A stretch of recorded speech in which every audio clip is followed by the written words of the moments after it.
நண்பர்கள் அனைவருக்கும் வணக்கம். இன்னைக்கு நம்ம இந்த வீடியோல தமிழ்நாடு மின்சார வாரியம் நுகர்வோர்களுக்கு மிக முக்கிய புதிய அறிவிப்பு ஒன்று வெளியிடப்பட்டிருக்கு. ஸோ அதை பத்தி தான் இப்ப நம்ம பார்க்க போறோம். தமிழக மின்சார வாரியம் மின் கட்டணம் செலுத்துவது தொடர்பாக ஒரு முக்கிய அறிவிப்பினை வெளியிட்டுள்ளது. அதாவது மின் கட்டணம் 5000 ரூபாய்க்கு மேல் வந்தால் இனி ரொக்கமாக செலுத்தக்கூடாது என்று அறிவிக்கப்பட்டுள்ளது. இதற்கு முன்னதாக 20,000க்கும் மேல் கரண்ட் பில் வந்தால் ரொக்கமாக செலுத்தக்கூடாது என்ற உத்தரவு அமலில் இருந்த நிலையில் பின்னர் அது 10,000 ரூபாயாக குறைக்கப்பட்டது. இதைத் தொடர்ந்து தற்பொழுது அது 5,000 ரூபாயாக குறைக்கப்பட்டுள்ளது. மேலும் கரண்ட் பில் 5,000 ரூபாய்க்கு மேல் வந்தால் இனி காசோலை அல்லது டிடி மூலமாக மட்டும்தான் கரண்ட் பில் செலுத்த வேண்டும் என்று அறிவுறுத்தப்பட்டுள்ளது.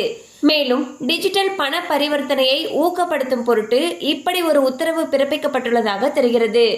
ஸோ பாத்தீங்கன்னா இனி கரண்ட் பில் 5,000 ரூபாய்க்கு மேல வந்துச்சு அப்படின்னா அதை நம்ம ரொக்கமா கரண்ட் பில்ல செலுத்த முடியாதுன்னு சொல்லியிருக்காங்க. அப்படி வந்ததுங்கிற பட்சத்துல நம்ம அதை காசோலையாகவோ அல்லது டிடி மூலமாக மட்டும்தான் செலுத்த முடியும்னு சொல்லியிருக்காங்க.